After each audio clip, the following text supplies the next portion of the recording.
బండి సంజయ్ కొడుకు బండి Bhagirath POCSO case నమోదైంది కదా. 8 తారీఖు రోజు కంప్లైంట్ ఫైల్ అయింది. 8 తారీఖు నుంచి ఈ రోజు వరకు, ఇప్పటి వరకు, ఈ క్షణం వరకు ఆ బాలిక ఇచ్చిన కంప్లైంట్ ఏంది, కంప్లైంట్ ఇవ్వడానికి ముందు జరిగింది ఏంది, మొత్తం దాని మీద ఈ పోక్సో కేసు పెట్టిన వాళ్ళు ఉన్నారు చూసిరా, వాళ్ళ పేరెంట్స్ ఒక స్టేట్మెంట్ రిలీజ్ చేసిరు. దాంట్లో చాలా డీటెయిల్గా జనాలకి కొన్ని ఇప్పుడు ఏంది అంటే కొంతమంది పెయిడ్ ఇన్ఫ్లుయెన్సర్స్ చేస్తారు చూసిరా, అది అట్లేదు ఇట్లయితుంది, ఇది ఇట్లెట్లయితుంది, మైనర్ ఎట్లయితుంది, మేజర్ ఎట్లయితుంది, ఈమె తల్లిదండ్రులు ఏంది, పెంపకం పాఠాలు చెప్పుడేంది, ఇవన్నీ చెప్తున్న వాళ్ళు ఉన్నారు చూసిరా కొందరు. వాళ్ళకి సూటిగా కొన్ని ఆన్సర్స్ చెప్పదలుచుకుందామే. కేసు ఫైల్ అవ్వడానికి ముందు జరిగింది ఏంది, బండి భగీరథ్ చేసిన అఘాయిత్యం ఏంది, దాని తర్వాత వాళ్ళ బిడ్డ పడ్డ మానసిక వేదన ఏంది, దాని తర్వాత కంప్లైంట్ ఇచ్చిన పరిస్థితులు, కంప్లైంట్ తర్వాత వాళ్ళు ఎదుర్కొంటున్న బెదిరింపులు, వాళ్ళు ఎదుర్కొంటున్న మానసికంగా కుంగుబాటుతనం, ఇవన్నింటి మీద వాళ్ళ మదర్ ఒక డీటెయిల్గా మీడియాకి ఒక నోట్ రిలీజ్ చేసింది. ఇవాళటి వరకు కూడా వాళ్ళు ఎక్కడ బయటకు వచ్చి మాట్లాడలేదు. కొంతమంది వాళ్ళ మదర్తో మాట్లాడే ప్రయత్నం చేసినప్పుడు అనేక విషయాలు వాళ్ళకి చెప్పింది. కానీ పాపం ఆ బిడ్డ చుట్టూ జరుగుతున్న దాడి ఉంది చూసిరా, కంప్లైంట్ ఇస్తే నిజంగా ఇట్లాంటి విషయాలలో బయటకు వచ్చి, ఎందుకంటే బయటకు వచ్చి మాట్లాడడానికి ఏంటంటే వీళ్ళు తలబడుతుంది ఎవరితోని, ఒక రాజకీయ నాయకుడి కొడుకుతోని, సొసైటీలో విపరీతమైనటువంటి ఇన్ఫ్లుయెన్స్ ఉన్న ఫ్యామిలీతోని.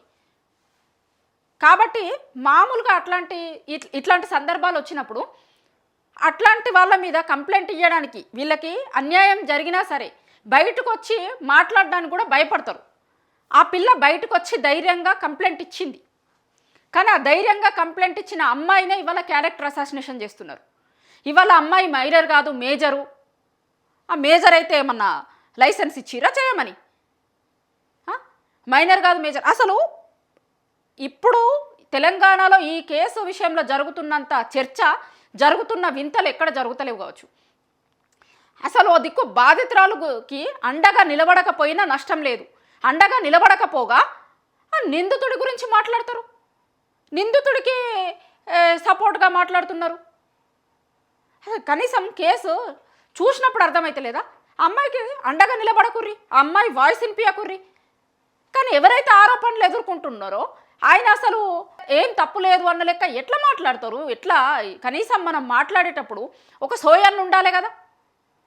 ఆ తల్లి క్లారిటీగా చెప్తుంది, ఏం జరిగిందో చెప్తుంది, ఎంత దాడి జరుగుతుంది ఆ కుటుంబం మీద, ఎంత మానసికంగా కుంగిపోయి ఉంటారు ఆ కుటుంబ సభ్యులు. ఇప్పుడు ఈ ఆరోపణలు ఎదుర్కొంటున్న వ్యక్తి తండ్రి బయటకు వచ్చి నా ఫ్యామిలీ కుంగిపోయింది, నా ఫ్యామిలీ డిప్రెషన్లకు పోయింది అని మాట్లాడుతున్నారు కదా. మరి ఆ ఫ్యామిలీది ఏంది, వాళ్ళు కుంగిపోతలేరా, వాళ్ళు డిప్రెషన్లకు పోతలేరా? అసలు ఒకవేళ ఈ కేసులో బండి భగీరథ్కి కనుక ఇవాళ బెయిల్ మీద మళ్ళా తీర్పు ఉంది, ఇలా నిన్న వాదనలు అయిపోయినాయి, ఇలా తీర్పు ఉంది. వన్ సైడ్ స్టోరీనే మేము విన్నాం, ఇంకొక వైపున అదర్ వైపు కూడా ఆ బాధితురాలది కూడా వినాలి, కాబట్టి విన్న తర్వాత తీర్పు చెప్తా అన్నారు కోర్టులో.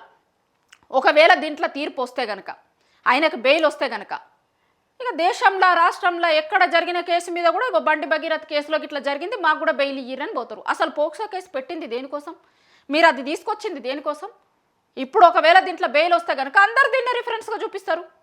ఇప్పుడు చిన్న చిన్న సెక్షన్లు పెట్టి ఎంత నీరు గార్చాలో అంత ప్రయత్నం చేస్తుంటే, ఒకసారి ఆ తల్లి బాధ ఏంది, ఆ తల్లి చెప్పిన ఇష్యూస్ ఏంది మొత్తం నేను షార్ట్గా కొన్ని పాయింట్స్ని వేసిన అవి మీకు చూపిస్తా. దాంట్లో ఆ అమ్మ ఏం చెప్పాలనుకుంది, వాళ్ళ బిడ్డ బాధ ఏం చెప్పాలనుకుంది, ఏది సొసైటీకి తెలవాలనుకుంది అనేది మొత్తం క్లియర్గా ఒక మీడియాకి ఒక నోట్ రిలీజ్ చేసిరు. బయట కాదు, ఒక నోట్ రిలీజ్ చేసింది ఆమె. ఎందుకంటే ఆ బయట ఇస్తే ఫేస్ ఐడెంటిటీ బయటకు వస్తుంది, కానీ చాలా మీడియా ఛానళ్ళకి ఆ సోయి లేదు. ఆ పిల్ల ముఖం చూస్తున్నారు, అలా తల్లిదండ్రుల ముఖాలు చూపిస్తున్నారు, ముఖాల చూంచుడు కాదే వీళ్ళు సెల్ఫ్ జడ్జిమెంట్లు కూడా ఇస్తున్నారు. భరించలేని తీవ్ర వేదన అనుభవిస్తున్నప్పటికీ కూడా ఒక మైనర్ కుమార్తె, బాధితురాలైన మైనర్ కుమార్తె యొక్క నిస్సహాయ తల్లిగా ఈ ప్రకటన జారీ చేయాల్సి వస్తుంది. ఒక నిస్సహాయ పరిస్థితుల్లో వాళ్ళు ఇలా ఈ స్టేట్మెంట్ రిలీజ్ చేస్తున్నా అని ఫస్ట్ పేరాలో చెప్పింది. ఎందుకంటే దీన్ని కూడా ప్రచారం అని ఇంకొకటని చాలా మంది ఇప్పుడు కోడిగుడ్డు మీద ఈకలు పీకుతారు కాబట్టి చెప్పింది ఆమె ఫస్ట్ పదం అది. కోడిగుడ్డు మీద ఈకలు పీక కుర్రి మేము బాధలోనే ఉన్నాము, నేనేదో ప్రచారం కోసమో ఇంకొక దానికోసమో దీన్ని చెప్తలేను, నా బిడ్డని నా కుటుంబాన్ని మమ్మల్ని బదనాం చేస్తున్నారు కాబట్టి మీకు తెలవాల్సింది తెలంగాణ సొసైటీకి తెలవాల్సిన విషయాలు ఉన్నాయి కాబట్టి దానికోసం ఈ లెటర్ రిలీజ్ చేస్తున్నా అని చెప్పింది ఆమె ఇంకేమంటది, నా బిడ్డకు కూడా రక్షణ గౌరవం భవిష్యత్తు పొందే అర్హత అందరిలాగే ఉన్నది కదా, ఎందుకు లేదు, అందరిలానే ఉంటుంది. ఆమె బిడ్డకు మాత్రం గౌరవం ఏమన్నా చేయొచ్చు, అవతలోడికి ఎవరైతే ఆరోపణలు ఎదుర్కొంటున్నారో వాళ్ళకి గౌరవం ఉంటుందట, కానీ ఈ అమ్మాయికి మాత్రం గౌరవం ఉండదట. ఈ అమ్మాయిని మాత్రం క్యారెక్టర్ అసాసినేషన్ చేస్తారు, వాళ్ళ బిడ్డకు లేదా ఆ హక్కు? తెలంగాణలని కాదు, దేశంలో ఎక్కడ పుట్టినా ఏ బిడ్డకైనా రక్షణ పొందే గౌరవం పొందే హక్కు ఉంటుంది అది. కానీ ఈ పిల్ల గౌరవాన్ని ఏం చేస్తారు మీరు? ఇలా బజార్లో తీసుకొచ్చి పెట్టిర్రు, బజార్లో ఆమె ఫోటోలు వీడియోలు టెక్స్టులు కనీసం మార్ఫింగ్ లేకుండా విపరీతంగా సర్క్యులేట్ చేస్తారు.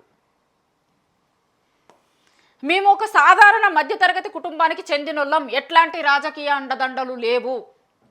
డే 1 నుంచి అందరికీ తెలిసిందే, రాజకీయ అండదండలు ఉంటే గనక వీళ్ళ కేసు ఇట్లా ఉండకపోతుండే, ఇంకొక మలుపు తిరుగుతుండే. నేను చెప్తున్నా కదా డెఫినెట్గా, ఎందుకంటే అవతలి వ్యక్తికి రాజకీయ అండదండలు ఉన్నాయి కాబట్టి 7 రోజులైనా అరెస్ట్ కాకుండా ఉన్నాడు.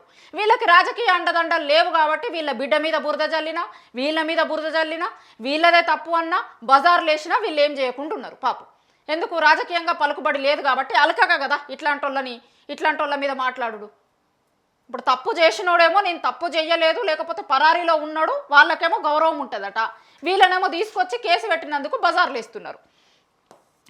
మా బిడ్డను కాపాడుకోమని, మా న్యాయ పోరాటాన్ని వినమని సమాజంలోని వ్యవస్థల్ని వేడుకోవాల్సిన దారుణమైన పరిస్థితి వస్తుందని కలలో కూడా ఊహించుకోలే.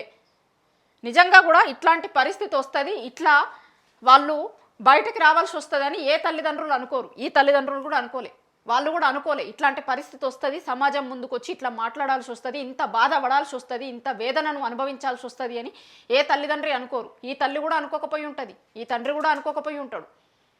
వాళ్ళ కుటుంబంలోకి వచ్చి కుటుంబంలో ఒక వ్యక్తి లెక్క మెలిగి ఇవాళ వాళ్ళ బిడ్డను ఎంత హింసించుండు, ఇవాళ వాళ్ళ బిడ్డని ఎంత మానసికంగా వేదనకు గురి చేసిండు. ఒక్కొక్క పదం మీకు చదివి వినిపిస్తా. ప్రచారం కోసం చెయ్యలే, నిజాలతో, ఇందులో రాసిన అన్ని నిజాలతోని మా బాధను మీకు చెప్పడం కోసం ఇది చేస్తున్నాం. 2025వ సంవత్సరంలో బండి భగీరథ్ పరిచయం ఏర్పడిందని వాళ్ళ బిడ్డ వాళ్ళకి చెప్పిందట. మొదట్లో సాధారణ పరిచయంగా ప్రారంభమై తర్వాత భగీరథ్ పదే మాట్లాడడం, బలవంతంగా ఒప్పించడము, అనేక ప్రలోభాలకు గురి చేయడంతో ఆమె ఆయన మీద మానసికంగా ఆధారపడడం జరిగిందట. మొత్తం మానసికంగా లొంగ తీసుకోబడ్డది, పూర్తిగా బండి భగీరథ్ నియంత్రణలకు వెళ్ళిపోయింది. మామూలుగా పరిచయం పెంచుకొని ఆమెను మొత్తం కంట్రోల్లోకి తెచ్చుకున్నాడు. ప్రతి విషయంలో కూడా ఆయన నియంత్రణలోకి వెళ్ళిపోయింది. ఇప్పుడు చాలా మంది చెప్తున్నారు కదా ఆమె బయటకు పోయి చదువుకోవాల్సింది ఉండేనట, కానీ పోతే గనక ఎట్లా పోవద్దు, నువ్వు ఎట్లా పోతావు, అక్కడికి చదువుకోవడానికి పోతే దూరం అయిపోతావు కదా, నువ్వు లేకుండా నేను ఉండలేను అని చెప్పి ఆమెను అక్కడ కూడా పోనీయకుండా చేసిండట. ఆమె చదువును కూడా డిస్టర్బ్ చేసిండు, మొత్తం నియంత్రణలకు తెచ్చుకొని ఈయన చెప్పిందే చేసేటట్టు ఆమెను చదువుకోనియకుండా బయటికి పోనీయకుండా చేసిండు. ఆమె లెక్కకైతే చదువుకోవడానికి వేరే దేశం పోవాలనుకుందట, కానీ మొత్తం ఈయన నియంత్రణలకు వచ్చింది కదా, ఇక పోవద్దు అని చెప్తే ఆమె పోలే, మొత్తం కంట్రోల్లోకి వచ్చేసింది. ఈయనకి ఇష్టం లేకపోయినా అనేక సార్లు శారీరక సంబంధం కోసం బండి భగీరథ్ పదే ఒత్తిడి తీసుకొచ్చిర్రు అని చెప్తుంది. అప్పుడు ఆ బిడ్డ చెప్పినప్పుడు ఆ తల్లిదండ్రులకి ఎంత బాధ కలిగి ఉంటుంది. కుమార్తె చెప్పిన సంఘటనలు విన్న తర్వాత మాటల్లో చెప్పలేని బాధ కలిగింది. ఇప్పుడు ఒక బిడ్డ వచ్చి ఇట్లా జరిగింది అని తల్లిదండ్రులకు చెప్పుకునే పరిస్థితి వస్తే విన్న తల్లిదండ్రులకు ఎంత బాధ అవుతుంది, చెప్పే బిడ్డకి ఎంత బాధ అవుతుంది. ఆ బాధలు అవసరం లేదు మాకు, బురద జల్లుడే కావాలి మాకు. ఆ బాధలతో మాకేం పని? కొంతమంది మీడియా, కొన్ని న్యూస్ ఛానల్స్ బురద చల్లుతున్న వాళ్ళకి చెప్తున్నాం.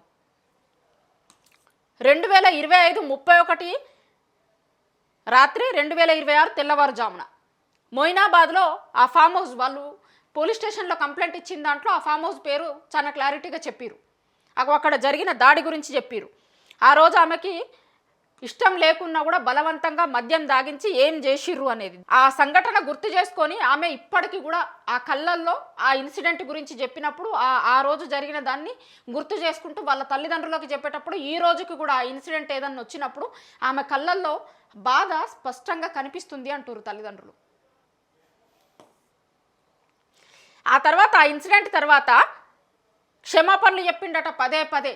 ఆయన చాటుతోని, ఆయన చాటు ఈ అమ్మాయితో చేసిన చాట్లల్లా అది ఉంది. మొబైల్ ఫోన్లు చేసి చాట్లు చేసి పదే పదే క్షమాపణలు చెప్పిండు. ఆ రోజు ఏం జరగకపోతే మరి బండి భగీరథ్ ఎందుకు సారీలు చెప్పుకుంటా, క్షమాపణలు చెప్పుకుంటా ఇంకా పదే పదే పదే పదే ఎందుకు ఫోన్లు చేసిండు, చాట్లు చేసిండు? ఇప్పుడు ఈ పిల్లదే తప్పన్న లెక్క మాట్లాడుతున్నారు కదా కొంతమంది. మరి ఎందుకైనా బతిలాడుకుంటా ఇంకొకటి చేసుకుంటా ఎందుకు చాట్లు చేసిండు? ఎందుకు క్షమించమని అడిగిండు? ఎందుకు క్షమించమని అడిగిండు? సమాధానం చెప్పాలి కదా దీనికి. ఊరికే మాకు ఓ ఛానల్ ఉంది, ముందు మైక్ ఉంది, ముందు కెమెరా ఉంది కాబట్టి మేము బురదజల్లుతాం అనుకుంటే నడవదు కదా. ఆ సంజయ్ పంపిన చాటు చదువుతున్నప్పుడు కుమార్తె ఆవేదన ప్రతి లైన్లో కల్లారా కనిపించింది. ఇప్పుడు ఇదంతా జరిగిన తర్వాత వాళ్ళ బిడ్డ మొత్తం చాట్లు తీసుకొని ఇస్తే ఆ లైన్లో చదువుతున్నప్పుడు వాడు ఏం చేసిండు, ఎట్లా మాట్లాడిండు, ఎట్లా బతిలాడిండు, దానికంటే ముందు ఏం చేసిండు, ఎట్లా పదే పదే ఆమెని కంట్రోల్లోకి తెచ్చుకున్నాడు, మెసేజ్ లేనిది, చాట్ లేనిది, ఫోన్ లేనిది, ఇట్లా చదువుతూ ఉంటే ఏ తల్లికైనా సరే అవి చదువుతూ ఉంటే ఆ తల్లి బాధ, ఆ బిడ్డ పడుతున్న బాధ, ఆ బిడ్డని ఎంత ఎట్లా చెప్పి మాయ మాటలు చెప్పి ఎట్లా చేసిండు, మోసం చేసిండు అనేది కళ్ళకు గట్టినట్టు ఒక్కొక్క పదంలో కనిపిస్తూ ఉంటుంది ప్రతిరోజు. దాని తర్వాత 2026 ఈ సంఘటన తర్వాత మొత్తం ఆమె మానసికంగా క్షీణించిపోయింది. రోజు ఏడ్చుడు, ఆత్మవిశ్వాసం కోల్పోవుడు చూసి ఏ తల్లిదండ్రులకైనా బిడ్డలు మన కండ్ల ముందే, చెట్టంత ఎదిగిన బిడ్డలు మన కండ్ల ముందే వాళ్ళ కాన్ఫిడెన్స్ పోవుడు. అంతకుముందు ఎంత కాన్ఫిడెంట్గా ఉండే ఆ బిడ్డ, నేను బయట దేశం పోతా, చదువుకుంటా, నేను ఇదైతా అదైతా అని కలలు కన్న బిడ్డ కండ్ల ముందు ఇంట్లో కూర్చొని ఏడుస్తుంటే ప్రతి దానికి ఆ కాన్ఫిడెన్స్ లూజ్ అవుతూ ఉంటే ఆ పెంచిన తల్లిదండ్రులకి ఎంత నరకం ఉంటుంది. ఎన్ని ఆశలు పెట్టుకొని పెంచుతారు తల్లిదండ్రులు. దేనివల్ల అయింది ఆమె ఎలా ఆ ఏడవలసిన పరిస్థితి, ఆత్మవిశ్వాసం కోల్పోయిన పరిస్థితి ఎందుకు వచ్చింది? భగీరథ్ వల్ల కాదా వచ్చింది. వాళ్ళెంత వాళ్ళ బిడ్డ పరిస్థితిని చూసి ఎంత దారుణంగా మానసిక నష్టం కలిగింది బిడ్డకి అనేది వాళ్ళు ఆలోచించుకున్నారట. ఆలోచించుకొని ఇంకా చట్టపరంగా ముందుకు పోదాము అని ప్రయత్నం చేస్తే ఒత్తిళ్ళు వచ్చినాయి, బెదిరింపులు వచ్చినాయి, కుటుంబం పైన బ్లాక్మెయిల్, దోపిడి వంటి అసత్య ఆరోపణలు చేసిర్రు. చేసిన తర్వాత ఏంది, ఇన్ని రోజులు రాక వచ్చింది చూసిరు, ఒక మధ్యవర్తి పోయి మాట్లాడిండు అని వీళ్ళు వాళ్ళ దగ్గరికి పోలే. బండి భగీరథ్ ప్రతినిధిగా చెప్పుకుంటూ 2026 22వ తేదీ సంగప్ప అనే వ్యక్తే వీళ్ళింటికి వచ్చి మాట్లాడిండట. తర్వాత బండి సంజయ్ ఇంటికి తీసుకొని పోయిండు. బాధితురాలు ఇప్పుడు మధ్యలో ఒక మధ్యవర్తి అని సంగప్ప అనే వ్యక్తి వచ్చి వీళ్ళతో మాట్లాడిండు. మాట్లాడితే వాళ్ళు ఏం చెప్పారో చెప్తే మళ్ళీ తెల్లారి బండి సంజయ్ దగ్గరికి తీసుకొని పోయిండు. ఈయన మాట్లాడుడే కాకుండా ఆయన దగ్గర మాట్లాడతానని తీసుకొని పోయిండు. పోయినప్పుడు ఏ తల్లిదండ్రులైనా ఏం కోరుకుంటారు, సరే కొడుకు ఇట్లా చేసిండు, కొడుకు మా బిడ్డని ఇంత మానసికంగా హింస పెట్టిండు, క్షోభ పెట్టిండు, ఆమె డిప్రెషన్లోకి పోయే పరిస్థితి వచ్చింది అని మొత్తం ఇవి తీసుకొని పోయి చూపిస్తే ఏ తండ్రి అయినా కొడుకు బుద్ధి చెప్పుకుంటాడు అనుకుంటే మాకేమన్నా భరోసా కలుగుతుందాడా, రక్షణ దొరుకుతుంది అక్కడ అని పోతే ఏం జరిగింది ఇలా? వీళ్ళ మీదకి ఉల్టా పిరాయింపులు, ఉల్టా బెదిరింపులు, ఉల్టా మీరు చేస్తే మంచిగా ఉండదు, చక్కగా ఉండదు అనే బెదిరింపులు. ఇప్పుడు నువ్వు పెద్ద మనిషి తరీకగా నీ దగ్గరికి వచ్చి చెప్పినప్పుడు నీ కొడుకు చేసిన చాట్లు ఇవన్నీ చూంచుంటారు కదా, నీకు వట్టిగా నోటి మాటకైతే చెప్పరు కదా, మొత్తం తీసుకొని వస్తారు కదా వాళ్ళు. ఇప్పుడు నీ దగ్గరికి పిలిపించుకొని నీ దగ్గరికి వచ్చిన తర్వాత చూపిస్తే ఒక భరోసా కలుగుతుంది. వాళ్ళ కొడుకు నచ్చ చెప్పుకుంటాడు, అరే ఎందుకు చేసినావు రా బయ్యి ఇట్లా అని 2 దెబ్బలు వేస్తాడు, మాటనో చెప్పుకుంటాడు, లేకపోతే తిట్టో కొట్టో ఏమో చేసి కొడుకును బెదిరించుకుంటాడు, దగ్గర పెట్టుకుంటాడు, హద్దులలో పెట్టుకుంటాడు అని ఏ తల్లిదండ్రులైనా ఎక్స్పెక్ట్ చేస్తారు. ఇప్పుడు చిన్న ఇంటికాడ చిన్న పిల్లలు ఇద్దరు కొట్లాడుకుంటేనే ఒకవేళ అవతలది తప్పైతే కనుక ఈ పేరెంట్స్ పోయి వాళ్ళ తల్లిదండ్రులకు చెప్తే మీ బిడ్డ లేకపోతే మీ కొడుకో నా బిడ్డనో నా కొడుకునో కొట్టిండు అంటే వాళ్ళకి బుద్ధి చెప్పుకుంటారు. కానీ ఉల్టా నీ బిడ్డ కొట్టింది కాబట్టి నా బిడ్డ కొట్టిందట, లేకపోతే అవును కొడుతుంది నా బిడ్డ, మీరు సపడా కూకోర్రి ఇట్లా చెప్తారా, జబర్దస్తి చేస్తారా? లేరా ఎవరి ఇంట్లో పిల్లలు? మీ పిల్లలకి మీరు బుద్ధి చెప్పుకోవాలి కదా, ఫస్ట్ మీ కుటుంబం నుంచి స్టార్ట్ కావాలి కదా. ఇదే బండి సంజయ్ గారు చాలా స్పీచ్లలో చాలా వాటిలలో మార్పు మన కుటుంబం నుంచి మొదలు కావాలి, మనం చెప్పుకోవాలి, మనం మంచిగా ఉండాలి, మనం తల్లిదండ్రులుగా అది ఉండాలి అని చెప్తారు కదా. మరి మీరు ఏం చెప్పుకున్నారు? ఇప్పుడు ఇది ఒకటా, మొదటిదా? మీ కొడుకు ఇట్లాంటివి ఎన్నిసార్లు చేసిండు, ఎన్నిసార్లు కథలు పడ్డాడు? అంతకుముందు కాలేజీలో ఉన్నప్పుడు సేమ్ భాగవతం కదా, ఆ కొట్టిండు అనేది దేశం మొత్తం చూసింది కదా. మరి ఆ రోజన్నా చెప్పుకున్నారా మీ కొడుక్కి ఇట్లా ఎందుకు చేస్తున్నావు, విచ్చలవిడిగా ఎందుకు చేస్తున్నారు, ఏం జరుగుతుంది, ఏంది, హద్దులలో ఉండలేవు అని మీ కొడుకుని హద్దులలో పెట్టుకునే ప్రయత్నం ఎందుకు చేయాలి? మళ్ళా చెయ్యకపోగా నా కొడుకు అమాయకుడు, నాకేం తెలియదు అంటుండు నాన్న, మేము దోస్తులం అన్నాడు నాన్న, గిది చెప్తున్నారు. మరి మీ ఇంటికి వచ్చినప్పుడు మీరు మాట్లాడిర్రు, మీరు బెదిరిచ్చిర్రు, మీరు ఏం చేసిర్రు అనేది ఎందుకో చెప్తలేరు. అమాయకుడు అనుకుంటే మీ కొడుకు అమాయకుడు అని చెప్పిండు అని అంటున్నారు. వీళ్ళు చూపించారు కదా ఈ చాట్లన్నీ, ఇదంతా జరిగింది ముందే కదా, మీరు మాట్లాడడానికి ముందే కదా. ఇవన్నీ చూసిన తర్వాత కూడా మీ కొడుకు అమాయకుడు అని చెప్తే మీరు నమ్మిర్రా? మీ కొడుకు చేసిన చాట్లు, మీ కొడుకు మాట్లాడిన మాటలు అన్నీ వినిపించారు కదా, దాని తర్వాత కూడా మళ్ళీ అమాయకుడు అని చెప్తారా? ఇప్పుడు గంపడి ఆశతోని మీ ఇంటికి ఒక మామూలు ఏదో పెద్ద మనిషి తరీకా ఉన్నోళ్ళ ఇంటికి పోతేనే అరే పెద్ద మనిషి రాబాయి న్యాయం చేస్తాడు, ఉన్నది ఉన్నట్టు మాట్లాడతాడు, కొడుకుది తప్పైతే కొడుకుది అంటాడు, అవతల తప్పైతే అవతల తప్పు అంటాడు అనేది ఒక పెద్ద మనిషి దగ్గరికి పోయినప్పుడే అనుకుంటారు. అట్లాంటిది మీరు ఒక దేశానికి ప్రతినిధిగా ఉన్నప్పుడు మీ ఇంటి దగ్గరకు వచ్చినప్పుడు వాళ్ళు కనీసం ఒక రక్షణ, ఒక భరోసా ఇది కోరుకుంటారు కదా. ఇక నేను నా కొడుకుని హద్దులలో పెట్టుకుంటా, జరిగింది దీనికి ఏంది అనేది మార్గాలు ఇవి కదా మాట్లాడాలి. కానీ ఉల్టా ఆ బిడ్డ తల్లి డిప్రెషన్లకు పోతుంది, కన్నపేగు తల్లడిల్లుతుంది. మరి ఈ కన్నపేగు ఎంత తల్లడిల్లుకుంటూ వచ్చుంటుంది మీ ఇంటికి? కన్నపేగుకు ఎంత బాధ ఉండొచ్చుంటుంది మీ ఇంటి గుమ్మంకి? మీ ఇంటి గడప దాటి వచ్చిన ఏ తల్లి కూడా అదే కన్నపేగు కదా. అదే నీ బిడ్డ మీద నీకెంతైతే మమకారం ఉందో వాళ్ళ బిడ్డ మీద కూడా వాళ్ళకి అంతే మమకారం ఉంటుంది కదా. వాళ్ళ బిడ్డ చెప్తున్న ఒక్కొక్క మాట విని ఆ తల్లి ఎంత కుంగిపోయి ఉంటుంది, ఆ తండ్రి ఎంత వేదన అనుభవించి ఉంటాడు.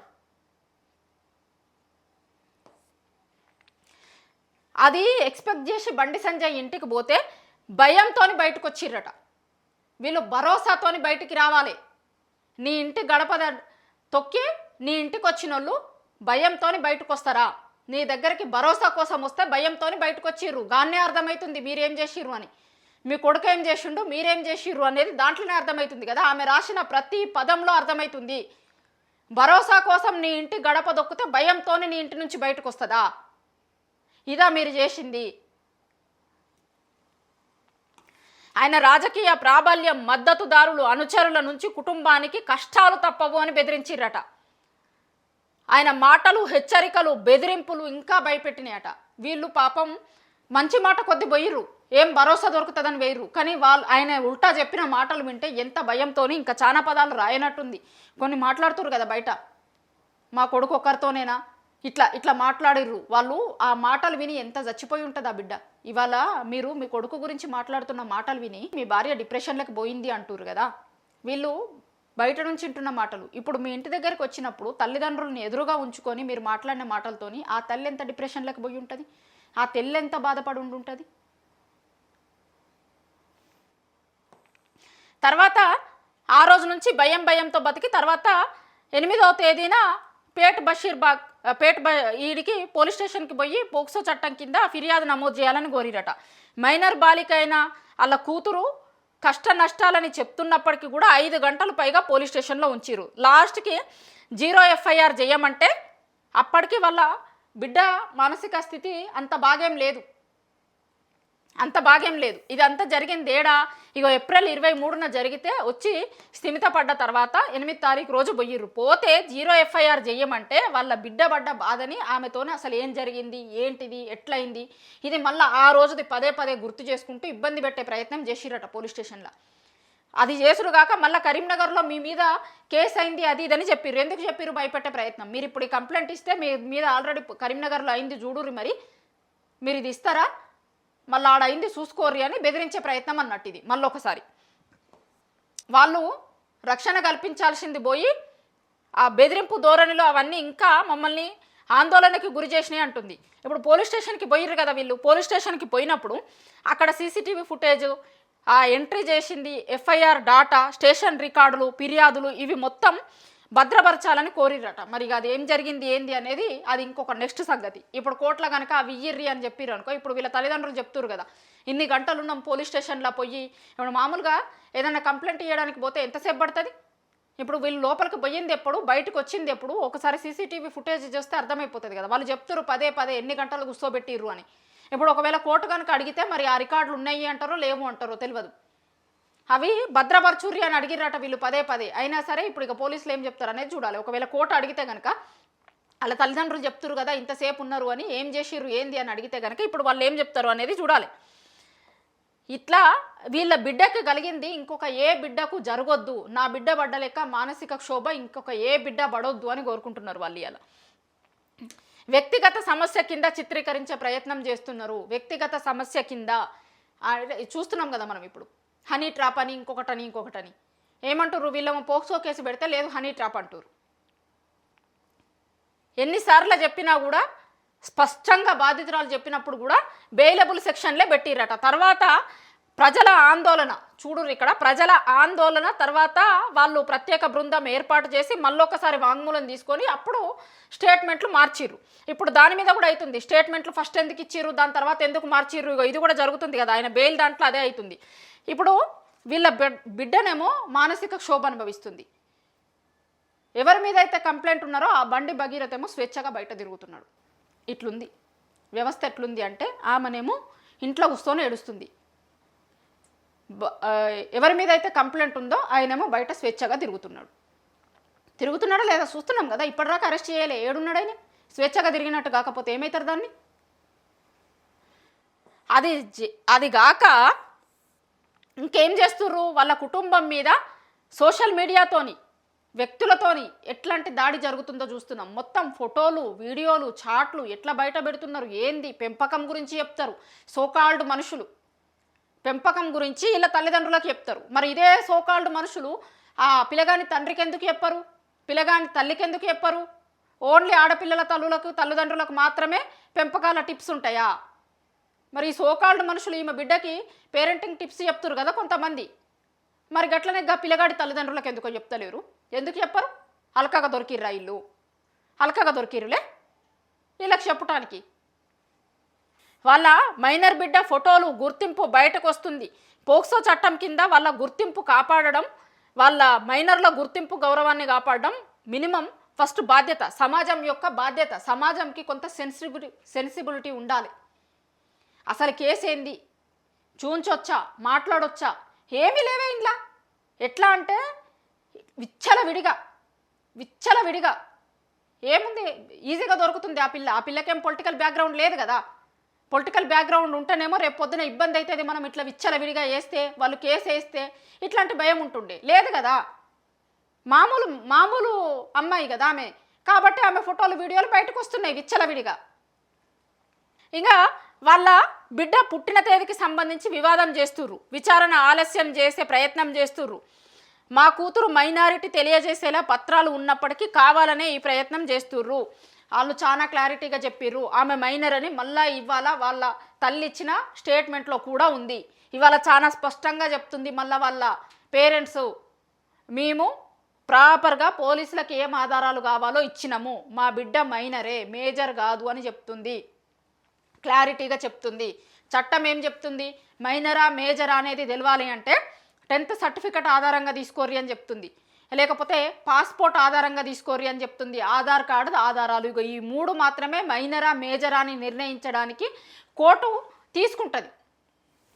కోర్టు వేటిని యాక్సెప్ట్ చేస్తుంది అంటే, మీరు ఏదో తీసుకొని వచ్చి దీన్ని ఇచ్చి మైనరా మేజరా అనేది చెప్తాము అంటే యాక్సెప్ట్ చేయదు. ఇగో వీటినే యాక్సెప్ట్ చేస్తుంది, 10th సర్టిఫికెట్ లేకపోతే పాస్పోర్టు, ఇగో ఇట్లాంటి వాటిని పరిగణలోకి తీసుకుంటుంది. వాళ్ళు చాలా క్లారిటీగా ఆ బిడ్డ పుట్టిన తేదీకి సంబంధించిన ఆధారాలు ఇచ్చిర్రు.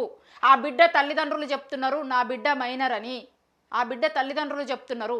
ఆ బిడ్డ తల్లిదండ్రులకు కూడా తెలియంది, బయట మీడియా వాళ్ళకి మాత్రం తెలుస్తుంది. ఓ దిక్కు కన్న తల్లిదండ్రులు చెప్తున్నారు నా బిడ్డ మైనర్ అని, కానీ మీడియా మాత్రం మేజర్ అంటది. వీళ్ళకే తెలుసు, మరిగా వాళ్ళ తల్లిదండ్రులకు కూడా తెలియదు వాళ్ళ బిడ్డ ఎప్పుడు పుట్టింది అని. ఇక మీడియా వాళ్ళే రాస్తారు, రోజుకో డేటు, రోజుకో ఒక్కొక్క ఛానల్ ఒక్కొక్క డేట్ వేసుకొని చెప్తుంది.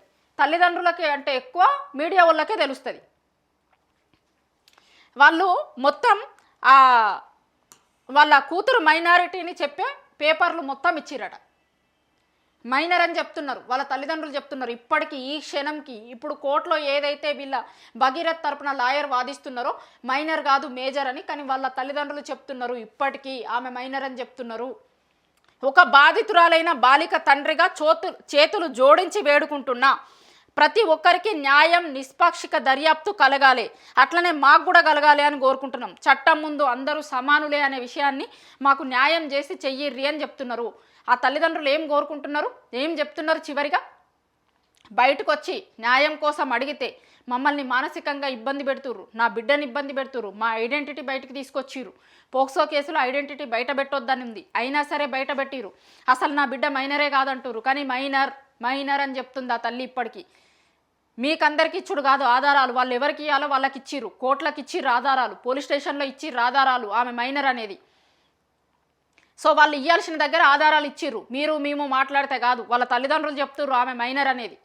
విపరీతంగా ఆ చేస్తున్న ప్రాపగండ, ఆమె క్యారెక్టర్ అసాసినేషన్, ఇదంతా తట్టుకోలేక బయటకు వచ్చి ఇలా వాళ్ళు ఒక ప్రెస్ నోట్ రిలీజ్ చేసిరు. ఇప్పుడు కేసు 8 తారీఖు రోజు అయింది, ఇవాళ 14 తారీఖు, 6 రోజులు 7 రోజులు అయింది. అయినా వాళ్ళు బయటికి రావాలనుకోలే, వాళ్ళు బయటకు వచ్చి మాట్లాడాలనుకోలే, బయటకు వచ్చి దీన్ని రాజకీయం చేయాలనుకుంటే కనుక కేసు ఫైల్ చేసిన తెల్లారే వాళ్ళు మాట్లాడేటోళ్ళు, స్టేట్మెంట్లు ఇచ్చేటోళ్ళు, కానీ ఎక్కడ దీన్ని ఏం చేయొద్దు అనుకున్నారు. అయినా సరే సపరేట్గా ఇంట్లో కూర్చున్న వాళ్ళని తీసుకొని వచ్చి బజార్లో పడేసింది మీరు, తీసుకొని వచ్చి రోడ్డు మీద పడేసింది మీరు.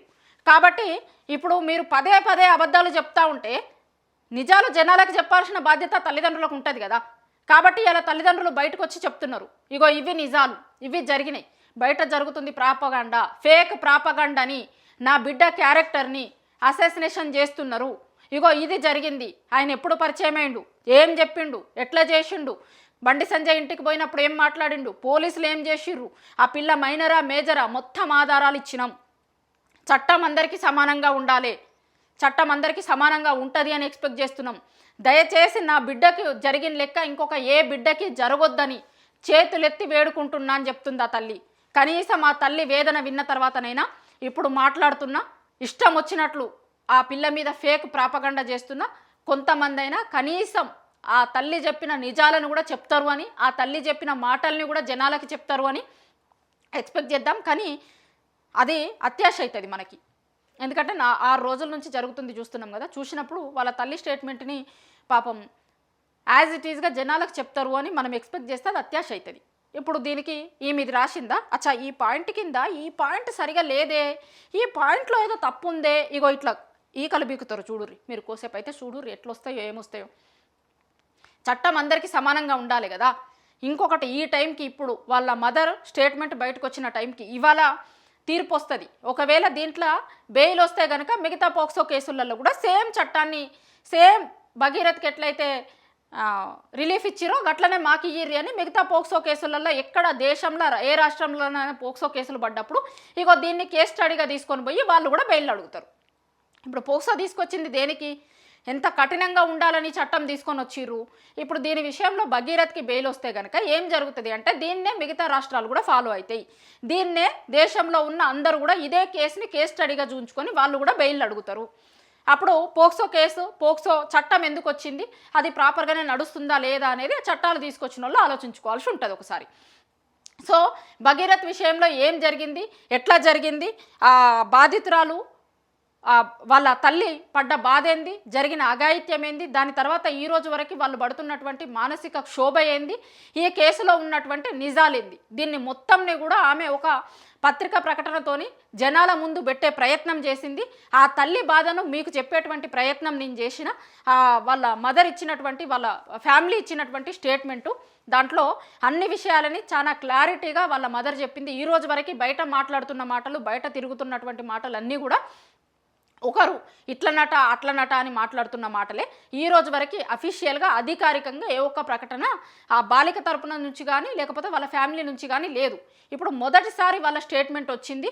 వాళ్ళకి జరిగిన అన్యాయం, వాళ్ళు పడ్డ బాధ, వాళ్ళు పడ్డ మానసిక క్షోభ, వాళ్ళు పడ్డ భయం అంతా కూడా ఆ స్టేట్మెంట్లో రాసే ప్రయత్నం వాళ్ళ పేరెంట్స్ చేసిర్రు. దానికి సంబంధించింది వాళ్ళు రిలీజ్ చేసిన లెటర్ ఇది. చూద్దాం మరి దీని తర్వాత ఏం జరుగుతుంది, ఇప్పుడు ఈ కేసు ఏ మలుపులు తిరుగుతుంది, ఆయన అరెస్ట్ అవుతాడా లేకపోతే ఇవల్ల బెయిల్ వస్తుందా, మధ్యంతర ఉత్తర్వులు ఇస్తారా, ముందస్తు బెయిల్ ఇస్తారా, లేకపోతే ముందస్తు బెయిల్ ఇవ్వకపోతే కనుక ఆయన పోయి సరెండర్ అవుతారా, లేకపోతే పోలీసులే పట్టుకొని వస్తారా, ఇంకా పరారీలో ఉన్నాడు అనే చెప్తారా, ఏం జరుగుతుంది ఫ్యూచర్లో అనేది చూడాలి.